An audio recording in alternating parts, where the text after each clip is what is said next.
It's really effective storytelling in a video game, I think, if you have a character that has maybe muddled motivations, like they want to do stuff out of revenge, but then through the actions that the player is taking as they play the game, they change their minds through the things that are happening and that you're interacting with.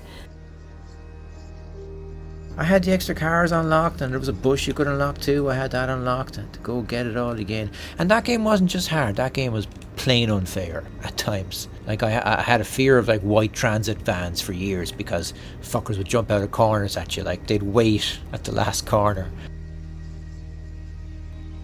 We played Resi 4 and that was like a communal experience for us. Like we all got together and would take turns on it. And because we actually had the gun and were shooting it, like my mum would get so immersed that she would actually like try and hide behind the gun when the zombies were coming forward, and it's like, oh, that was good fun. And I was like, I wonder what, and I couldn't solve it for it. I wonder if I get this wooden stick and just light a fire. And it worked. And I was like, oh my god, people have been, and I think that's when it clicked that people were behind the scenes designing these things and coming up with all these different scenarios.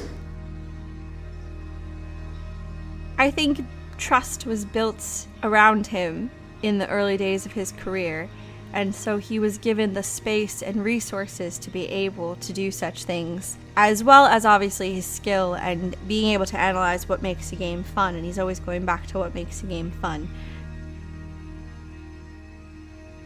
The middle ground to a certain degree does exist, but it's like we've forgotten about the whole arcadey side of it. What we're calling arcade would have been really hardcore sim back in the day because we didn't have enough processing power to do it. And yeah, I'd like to see people do more wacky stuff.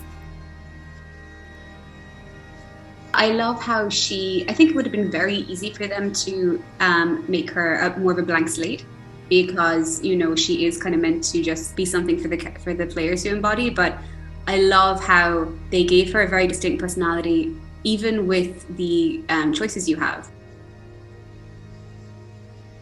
It just had me from like the opening, and I played it right through. I didn't rush through it though, I'm a very slow player, and I took a couple weeks to play through it, but I looked forward to it every day, and yeah, it's indelibly burnt into my brain. You only had one, like, you know, set of adventures to follow, but you could be evil, you could not help people, you could steal their stuff after killing the bad guys. I tended to stay away from that. So in D&D RPGs, I tend to try and go for like chaotic good, someone who helps people but isn't pushing the law too hard. During my uni years, one of the university streets I lived on was near a school, and I'd go into the kitchen to make a cup of tea, and my Wi-Fi would be like, do you want to connect to C2K? I can't escape this, like I finished school years ago, why is C2K still... You wake up in the middle of the night in a sweat being like, I forgot my C2K password. It's like, okay, you left school 11 years ago, why is this still happening? It's more about slapstick, I guess. It's a bit about slapstick. It's a bit about, like, visual comedy rather than, like, clever lines. Where Fable's all about those little lines that you catch, so where someone's just being a bit of a dick, and it's all very tongue-in-cheek.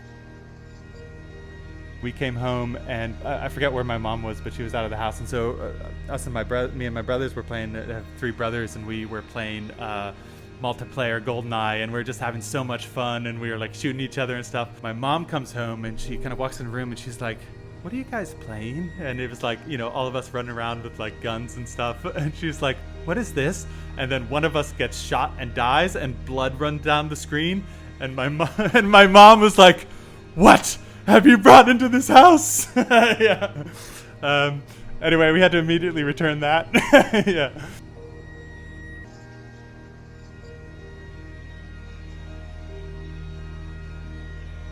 My favorite game. My favorite game. My favorite game. My favorite game. My favorite game. My favorite game. My favorite game. My favorite game. My favorite game. My favorite game. My favorite game. My favorite game is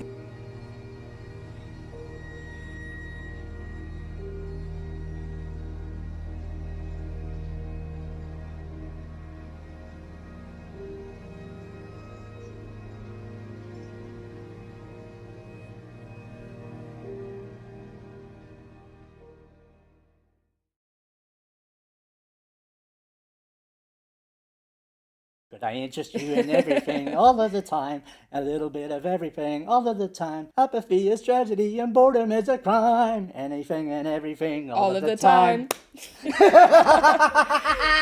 It's, yeah. Oh, yeah. Bo Burnham got it. Bo Burnham got it. So the first time I heard that song, I was in stitches. It was so good.